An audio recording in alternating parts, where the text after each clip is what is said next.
சபையர்களே, இன்னும் பார்க்காத நாடகம் இருக்காது, கேட்காத கதை இருக்காது. இதோ உள்ளூரிலே எழுந்தக்கூடிய இன்னும் காளியம்மனுக்காக பூச்சூட்டி பொங்கலிட்டு இப்படிப்பட்ட ஒரு சதுநாட்டியம் தெருக்கூத்து நாடகத்தை அரங்கேற்றம் செய்துள்ளார். இந்த நாடகத்திலே காளியம்மன் பேர் என்னங்க? ஜே நகர்ல இருந்து இந்த ராஜ காளியம்மனானவர் உள்ளூரிலேயே அனைத்து வீதிகளிலுமே காத்து கருப்பு பில்லி பிசாசு நோய் நொடி கண்டாதி கண்டம் அனைத்தையும் விலக்கி விட்டு கோயிலிலே ரத்த காவு வாங்கி அருளும் மருளுமோடு அமர்ந்திருக்கிறார். கல்லுன்னு நினைச்சா அது கல்லுதான், கடவுள் நினைச்சா கடவுள் தான். கல்லையே கையெடுத்து கும்பிட்டு நம்ம கடவுளாக்குறோம். அது போல தத்ரூபமாக காளியம்மனாக ஆங்கார கோபத்தோட அருளும் அருளுமோடு அமர்ந்திருக்கிறார். பார்க்கக்கூடிய மகாஜனங்கள் அனைவருமே தங்கள் குடும்பத்தில் உள்ள ஒரு கஷ்டங்கள், ஒரு தீமைகள், ஒரு செய்வனை கோளாறு, ஒரு நதி நடக்கும், பிள்ளைங்க சரியா படிக்காம இருக்கிறது, இந்த மாதிரி கஷ்டங்கள் அனைத்தையுமே காளியம்மன் இடத்துல வேண்டி முறையிட்டு அந்த அம்மா கையில பாடம் போட்டு திண்ணீர் வச்சுட்டு போனீங்கன்னா, அந்த அம்மா கையில பாடம் போட்டு திண்ணீர் வச்சுட்டு போனீங்கன்னா அனைத்தையுமே நிச்சயமாக அடுத்த வருஷம் நோம்பிக்குள்ள கண்டிப்பாக நிறைவேறும் என்பது ஒரு தெய்வீக வாக்கு. அதனால பார்க்கக்கூடிய மகாஜனங்கள் அனைவருமே தங்களால் முடிந்த 10, 20, 50, 100 என்று சொல்லக்கூடிய காணிக்கைகள். காணிக்கை எதுக்கு போறதுன்னா, ஒரு ஆடி 18 அன்னைக்கு குளத்துக்கு போறோம், ஒரு ஆத்துக்கு போறோம். ஏன் தலையில ₹1 காசை வச்சு முழுகுறோம்? காசு போட்டால் கருமம் தொலையும், பணம் போட்டால் பாவம் விலகும். இப்படிப்பட்ட பாவத்தை விலக்கி கொண்டு தங்களால் முடிந்த காணிக்கையில் இட்டு சென்று அம்மன் கையால பாடம் போட்டு திண்ணீர் வச்சிருப்பாங்க. இன்னும் முக்கியமான விஷயம், கல்யாண வயசுக்கு வந்து ரொம்ப நாளா கல்யாணமாக இருக்கிறவங்க, படிச்சுட்டு வேலை இல்லாம இருக்கிறவங்க, குழந்தைங்களுக்கு சரியா படிப்பு ஏறாம இருக்கிறவங்க, இன்னும் ஒரு சிலர் கை கால் வராம இருக்கிறது, இந்த மாதிரி ஹாஸ்பிட்டல் இருக்கிறாங்க, இன்னும் சரியாகி குணமாகி சீக்கிரமா வரணும் அப்படிங்கிற வேண்டுதல் வைக்கிறவங்க எல்லாம் ஒரு எலுமிச்சை மரத்தை கொண்டு வந்து தங்களால் முடிந்த காணிக்கையை அம்மா கையில கொடுத்துட்டு அந்த எலுமிச்சை மரத்தை மந்திரிச்சு வாங்கிட்டு போனீங்கன்னா நிச்சயமாக அடுத்த வருடம் என்ன அடுத்த மாசத்துக்குள்ளேயே நிறைவேறும் என்பது ஒரு தெய்வீக வாக்கு. அனைவருமே வந்து வரிசையா பாடம் போட்டுக்கிட்டு திண்ணூறு வச்சுட்டு போங்க, வரிசையா வாங்க.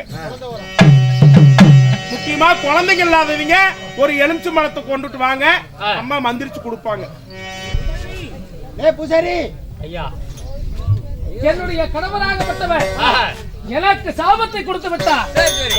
தெரியாம கேக்குறேன், நீங்க உங்களை பாக்குறதுக்கு விகாரமா இருக்கிறீங்க, எங்களுக்கு பயமா இருக்குது. பார்த்தால் யார் என்று தெரியாமல் வடிக்கும் உழம்பிக் கொண்டிருக்கிறாய். என்னை பார்த்து யார் என்று தெரியவில்லையா? எனக்கும் என்னுடைய கணவருக்கும் சண்டை வருவது எப்படி? மாதத்திற்கு ஒரு தடவை சண்டை வரும். என்னுடைய கணவராகப்பட்ட சிவபெருமானுக்கும் எனக்கும். சிவபெருமான் தான் உங்களுடைய கணவரா? ஆமா. நீங்க உமையவள் பார்வதி. பார்வதினா பாக்குறதுக்கு, அதாவது குழந்தை கூட அழுகுறக்குள்ள கூட அடங்கிக்கும்.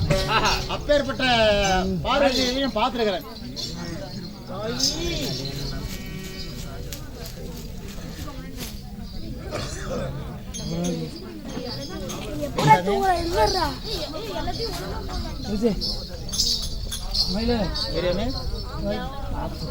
பாப்பு பாப்பு எந்த போச்சு இவ்வளோ நேரம்? நாகராஜு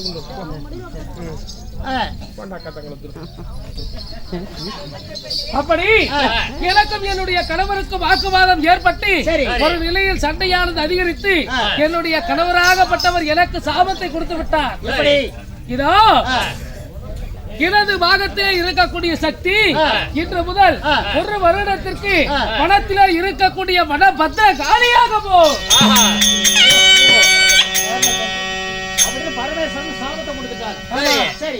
அப்படி சாபத்தை கொடுத்து இப்பொழுது வனத்திலே இருக்கக்கூடிய மேச்சேரி வனபத்திர காலியாக இப்பொழுது அவதாரம் நான் எடுத்திருக்கிறேன். பார்வதி தேவி தான் இப்ப காலியாக வந்திருக்கிறீங்களா?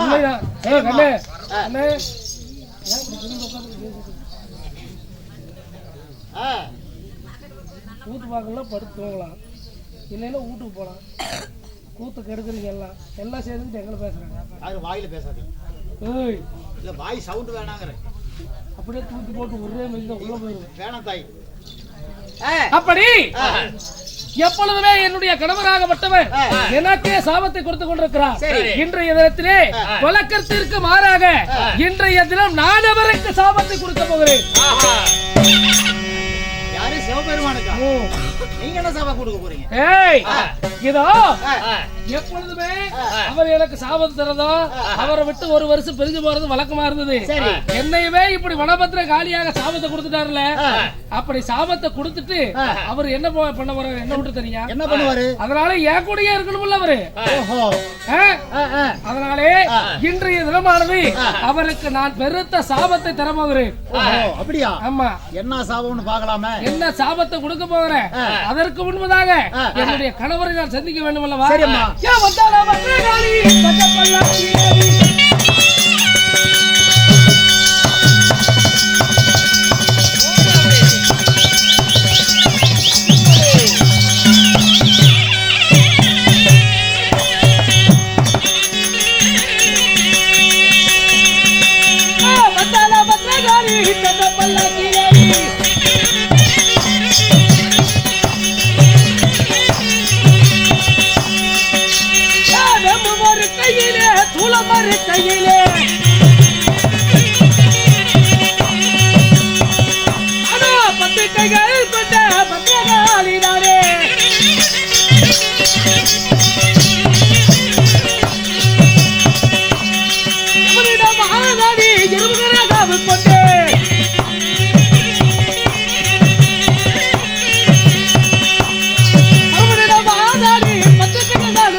இப்பொழுதே என்னுடைய கணவர் எங்க இருந்தாலும் சரி அவரை சந்தித்து அவருக்கு சாபத்தை நான் கொடுக்க வேண்டும்.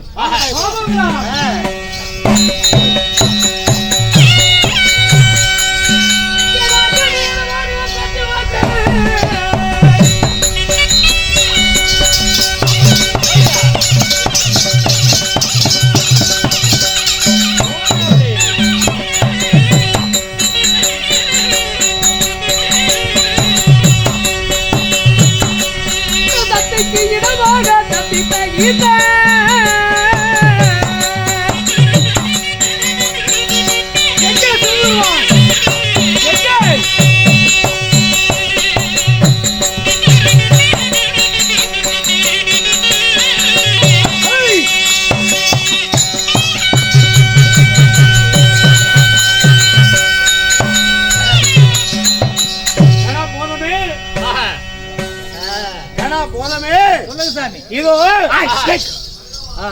நேற்று தினத்திலே சத்திக்கும் இந்த சிவனுக்கு வாக்குவாதம் வந்தது.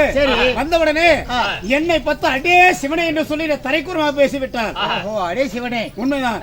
அப்போ எனக்கு கோபம் வந்தவுடனே நான் என்ன செய்தேன்? அடே சண்டாளி, சதிக்காரி, பழிக்காரி, தாலியை கட்டிய கணவன் என்று கூட பார்க்காமலே அடே சிவனை என்று சொல்லி தரைக்குறமாக பேசிவிட்டார். அதனாலே ஒரு ஆண்டு காலமாக என்னை பிரிந்து இந்த வனத்திலே இருக்கக்கூடிய வன பத்திரகாளி அம்மனா இருக்கணும்னு சொல்லி அவளுக்கு நான் சாபத்தை கொடுத்துட்டேன். அந்த அம்மாவுக்கு சாபத்தை கொடுத்துட்டீங்க. சாபத்தை கொடுத்து விட்டு இன்றைய தினத்திலே கண்ணும் தனமையாக நான் மட்டும் ஒருத்தம் மட்டும் கையில இருக்கிறேன். அதானே இருந்தாலும் இன்றைய தினத்திலே கங்காதேவி இருக்கிறாளவா? கூத்தியா தலைமையில கங்காதேவியோட கூத்தியார் கங்காதேவி. அந்த கங்காதேவி பூலோகத்தில் இறக்கி விட்டு அவளும் நானும் இன்றைய தினத்தில் ஒன்னா சேர போறோம். ஏசாவே, 4 3 எத்தனை? 4 ஒரு 3 எத்தனை? 4 ஒரு 3 4 ஒரு 3 7 உங்களுக்கு ஆரம்பிக்குது. ஏன்னா நானே சாபத்தை கொடுக்கிறவன் நானு, எனக்கு வந்து 7 வருமா? இல்ல கணக்கு அப்படி பொறுத்துங்க.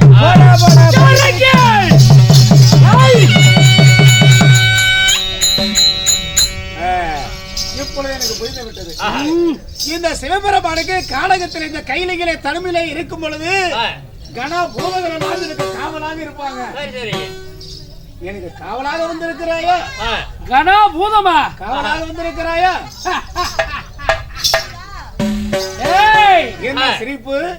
அரே சிவபெருமானே, என்னை பார்த்து உனக்கு கணா பூதமாக தெரிகிறதா?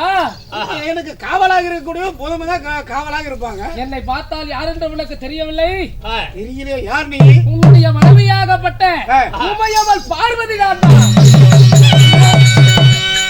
உமையவள் சத்தியா சத்தியா பைத்தியவனுக்கு பிடித்து விட்டதா? உமையவள் சக்தி எங்கே இருப்பது? எங்கே நீ இருப்பது? எங்கே? உமையவள் சக்திக்கு நான் சாபத்தை கொடுத்திருக்கிறேன். ஒரு ஆண்டு காலமாக என்னை பிரிந்து வாழ வேண்டும் சொல்லி அப்படி இருக்கும் பொழுது நான் தான் உன்னுடைய மனைவியுடைய சொல்கிறாயே, என்ன விளையாடுகிறாயா? தாங்கள் கொடுத்த சாபமானது என்று பலித்து பணத்தில இருக்கக்கூடிய வனபத்திர காலியாக 10 கைகளை கொண்ட பத்திர காலியாக நான் வந்திருக்கிறேன். சத்தியா அப்படியா? உண்மைதான். சரி, உனக்கு நான் வரத்தை கொடுத்து விட்டேன் அல்லவா? எல்லையில் தான் நீ இருக்கணும். இங்க எதுக்கு நீ வந்திருக்கிற? நீங்கள் கொடுத்தது வரவல்ல, எனக்கு கொடுத்த சாபம். என்னுடைய கணவரை விட்டு உங்களை விட்டு ஒரு வருஷம் என்ன பிரிஞ்சு இருக்கிறதுக்கு நீங்க சாபம் கொடுத்திருக்கிறீங்க. அப்படி இருக்கும் பொழுது இன்றைய தினத்திலே பழக்கத்திற்கு மாறாக நான் உங்களுக்கு பெருத்த சாபத்தை தரப்போகிறேன். இது என்ன கொடுமையா இருக்கிறதுனா? என்னடா ஒரு அடியாயமா இருக்கிறது? மண்ணு கொடுமா மண்ணு கொடுமா கேவலம் ஒரு பெண்ணானவள் வந்து எனக்கு சாபத்தை கொடுத்து போதா? அப்படியா? நான் தான் எல்லாத்துக்கும் வரத்தை கொடுக்குறேன், சாபத்தை கொடுக்குறேன். அப்படி இருக்கும் பொழுது கேவலம் ஒரு 10 கை இருக்கிறது, மூஞ்சி பாக்குறதுக்கு பயங்கரமா இருக்கிறது. இவன் வந்து எனக்கு சாபத்தை கொடுக்குறான். 6.25 அரையங்காலம் எத்தனை? 6.25 அரையங்காலம் ஏழ்ற ஆரம்பிச்சு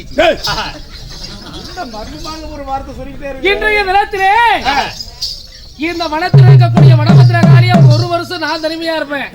அப்படி நீங்க ஒரு வருஷம் என்னை விட்டு பிரிஞ்சிருக்கும் போது உங்களை தனியா நான் விட மாட்டேன். கங்காதேவியை இறக்கி விட்டு கங்காதேவி நான் சந்தோஷப்படுகிறேன்.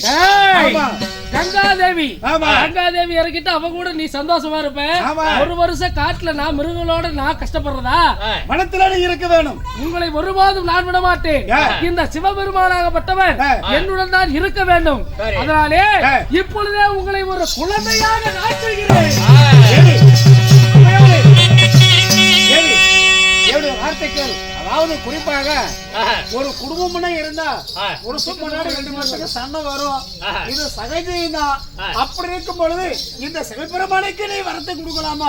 இந்த அகில உலகத்திலே சிவன் நான் தான் பெரியவன், நான் தான் பெரியவன் என்று நீங்கள் சொல்லி தெரிந்து கொண்டிருக்கும் பொழுது இந்த அகில உலகத்திலே உமையவள் பார்வதி, ஆதி வெறியக்க அங்காள பரமேஸ்வரி, ஆதி சக்தி, நான் தான் பெரியவன்.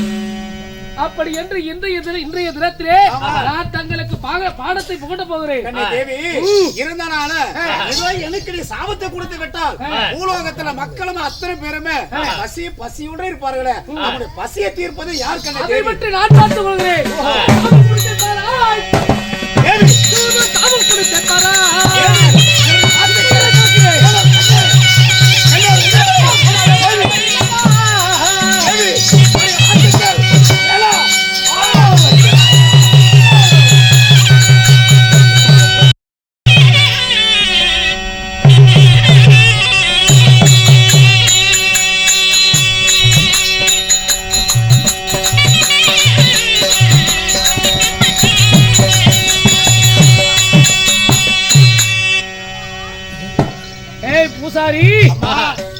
இதோ என்னுடைய கணவராகப்பட்டவருக்கு பெருத்த ஒரு குழந்தை சாபமானது நான் கொடுத்து விட்டேன்.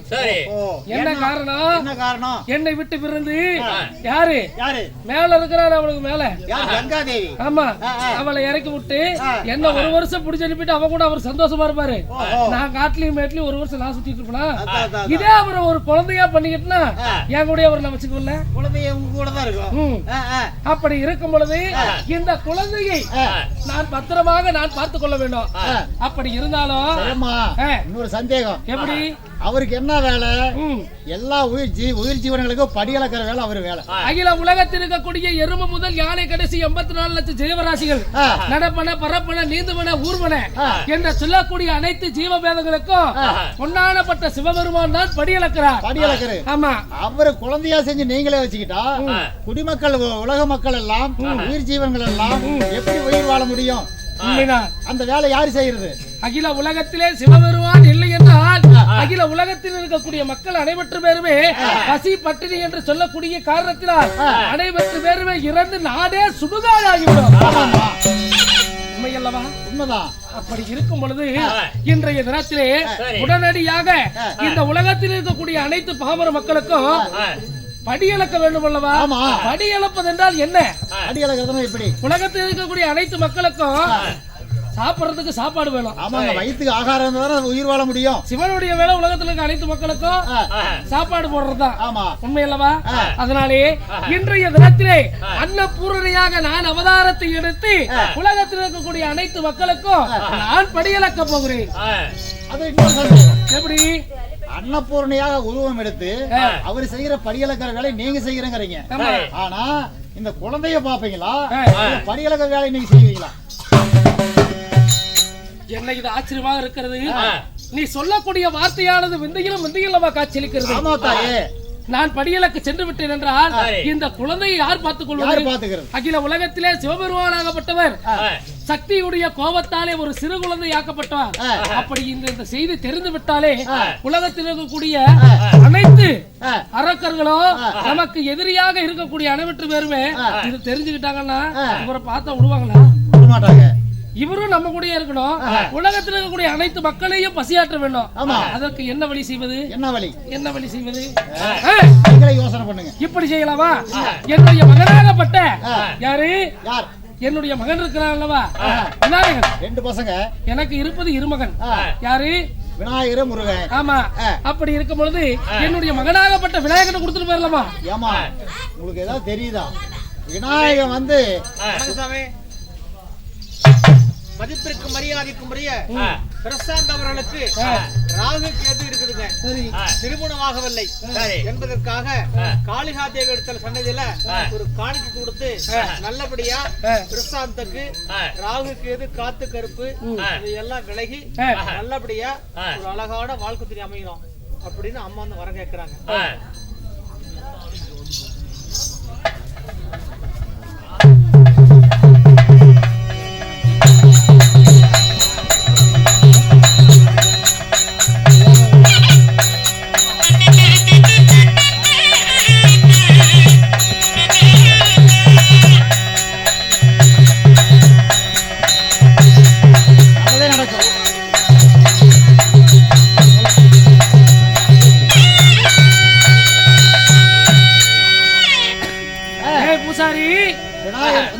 என்னுடைய இரு மகன்களாகப்பட்ட ஒருவராகப்பட்ட என் மகன் மூத்த வருகிறான். அவர் வந்து 6 குளம் கண்ட பக்கம் உட்காந்துக்கிறாரு. அரசு போய் உட்காந்துக்கிறாரு.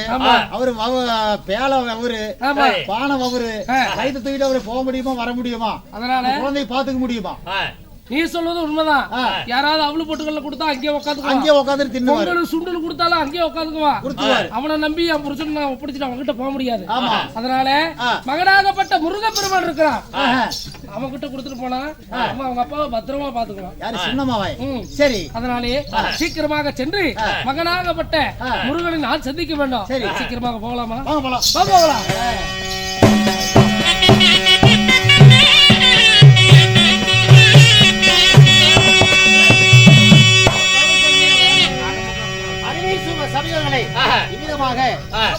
சிவபெருமானை காளியம்மன் ஆனவள் ஒரு சிறு குழந்தையாக செய்து இந்த குழந்தையை மகனாகிய முருகனிடத்தில் ஒப்படைக்க வேண்டும்.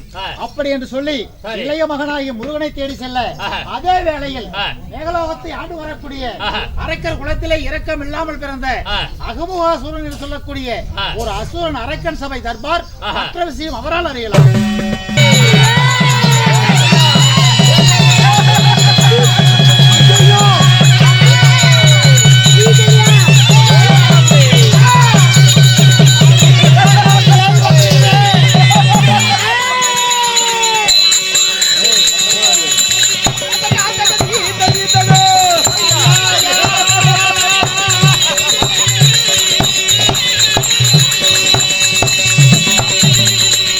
படிக்கிற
பாக்குற அளவு இத்தனை வருஷம் தூரம் வந்து சொல்ல மாட்டீங்க யாரா இந்த வருஷம் தானே இந்த பேய பாக்குறேன் ஐயோ ஐயோ ஐயோ ஓ ரம்ம ரம்ம ரம்ம ரம்மா அண்ணா அண்ணா வணக்கம்ண்ணா இவன் வந்துட்டான் ஆமாண்ணா வேடிக்கை பார்த்துட்டு வர்றான் இல்ல இல்ல இல்ல ஐயோ அம்மா என்னக்கா ஓய் என்ன வேணும் யா புதிய இந்த பேயோட வந்துடுறா பேயா நான் பாக்கலையே சண்டாளா எப்படி அது போய் நின்று பாரு எங்கடா பேய் எங்கடா பேயினா அண்ணா பேய் காணோம் அண்ணா வலிக்குது அண்ணா அண்ணா வலிக்குது ஓய் வலிக்குது ஏன் யானை அடிக்காது வலிக்குது அங்க போய் கேளு அங்க போய் கேட்கணுமா சாமி சாமி அரசே அலம் தானா ஏதோ நான் சம்பாதிச்சுட்டு நல்லா இருக்கிறேங்க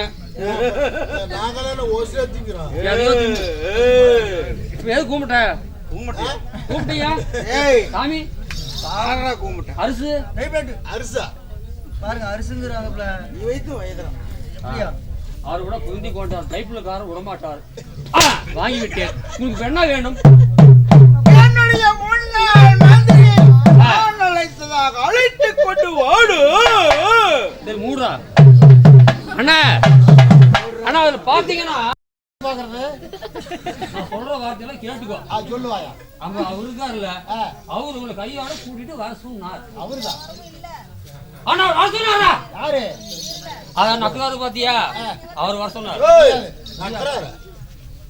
இந்தாங்க போனங்க மந்திரி பாத்தங்க முடியாதாமா என்னடா மிரட்டுகிறாய் வர சொல்றாரியா சொல்றா என்னன்னு அவன் கூட்டுல திரட்டிங்க அப்படியா வரமாட்டான்னு சொல்லி கொடு இது தெரியாம போயிருச்சு ஏங்க அறிவு இருக்குது உங்களுக்கு வந்து சோத்தான்னு திங்கறீங்க இருங்க இருங்க ஆவுன்னு அடிச்சுக்கிட்டு ஏண்டா வயித்துக்கு சோறு திங்காம என்னடா தின்ப நம்ம ரெண்டு பேரும் தானே சேர்ந்து நான் சொல்றத நீ கேட்கணும் ஆமா அவங்க அது அது பணிவு எஜமான் இருங்க வள்ளிங்கள் சொல்றேங்க திருவிடுங்கள் சொல்றேங்க கொண்டிருக்கிறோம் சொல்லிட்டுதான் இருக்கிறேன் ஐயோ அம்மா அண்ணா சொல்றேங்கறியா சில்றேங்கறியா சொல்றேன் அவருக்காவது சொல்றேன் திரட்டின்னு சொல்லி கொடு அதானா சொல்ல போன உடமாட்டிதாருனா அவங்க கூட திரட்டியாமா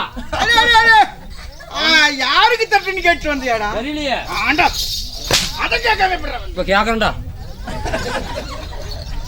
யாருக்கு திரட்டி சண்டால முதல்ல கேட்டு போட்டு ஒரு அடி மிச்சம் தானே அடிவாரம் என்ன அவர்தான் எனக்கு அழுவாச்சி வந்து போறேன் சொல்றது அப்படியே போய் சொல்லணும் அதே மாதிரியே சொல்றேன் வர ஞாயிற்றுக்கிழமை மத்தியானம் 12 மணிக்கு யமகண்டத்துல கேட்டு நட்சத்திரத்துல ராவு காலத்துல பட்டம் பகல் நட்டு தார் ரோட்ல விளக்கு வச்சுக்கிட்டு எங்க அப்பனை பேத்த பாட்டி வயசுக்கு வர்றான் பாட்டியால நானே தாய் வாங்க பாட்டியால சீரியஸ் பண்ணணும் வர முடியாது அவன் மனிதன் இலை கொண்டு வா அதுல பாருங்க வர வார்த்தையில வர ஞாயிற்றுக்கிழமை அதுக்கு அடுத்த ஞாயிற்றுக்கிழமை பொறுமையா தான் பேச முடியும் முடியலைங்க அவர் சொல்ற வேகம் பார்த்தா அப்படி வருதுங்க ஆனா மனசு போற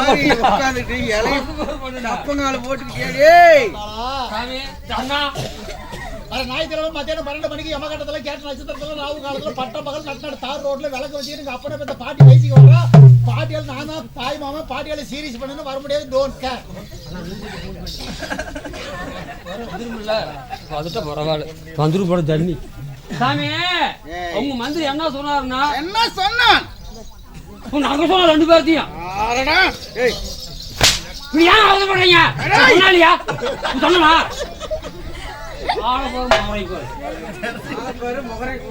எங்க அண்ணன் சொன்னங்க வர ஞாயிற்றுக்கிழமை தார் ரோட்ல பட்டம் பகல்ல கேட்ட நட்சத்திரத்துல அவங்க அப்பனை பார்த்த பாட்டியா வந்து வயசுக்கு வருதாமா அது மாதிரி தெரியாது கேட்டு வரங்க அண்ணா உங்க பாட்டியா வயசுக்கு வரட்டும் நீங்க என்ன போய் பண்ண போறீங்க என்ன பண்ண போறீங்க தாய் மாமா பாட்டியால சீரியஸ் பண்ணணும்ல அட சீர்வரிசை சாமி பாட்டியா வயசுக்கு வருது இல்லையா இவங்க நாய் மாமனாமா தாயோட மாமனாமா தாயோட மாமன் ஆமாங்க சரி தாய் மாமனாமா சரி ரொம்ப சீரியஸ் ஆகி போய் வயசுக்கு எப்படி ஏடா டேய் பைத்தியக்காரா சீரியஸ் ஆவதா வயசுக்கு வருதா பைத்தியக்காரா வயசுக்கு வரும்போது சீரியஸ் ஆக மாட்டா பாட்டியெல்லாம் போய் சீரியஸ் பண்ணுமா அவன் ஏற்கனவே சீரியஸா கிடக்குறான் நான் போய் சீரியஸ் எப்படி பண்றது தாய் மாமன் சீர்வரிசை அட கடவுளே அட தங்கமே தாய் மாமா சீர் வரிசையில செய்யணும் மாமா அட இவர்தான் அதனால வர முடியாதாமாங்க சரி பரவாயில்லை சரியா எனக்கு ஒரு சந்தேகம் என்ன சந்தேகம் அவன் பாட்டி அப்பனை பெத்த பாட்டி இப்ப வயசுக்கு வந்திருந்தா ஆமா அந்த பாட்டிக்கு ஆ, அவன் அப்ப எப்படி பிறந்திருப்பான் தெரியாதுங்க அவன் அப்பனுக்கு இவன் எப்படி பிறந்திருப்பான் தெரியாதுங்க நான் பைத்தியக்காரனா ஆ. இல்ல நீ பைத்தியக்காரனா நான் தான் பைத்தியக்காரன் நீங்க எப்படி ஆக முடியும் போடா போடா பைத்தியக்காரா அப்படியா அரசல் சீக்கிரமாக நான் வர சொல்றாருண்ணா சீக்கிரம் வாண்ணா விட மாட்டான் நான் வீட்டுக்கு போய் மாட்டியா வந்துமா வந்துகிட்டு இருக்கும் போ சரி போய் ரோட்ல நடு ரோட்ல படுத்துவேன்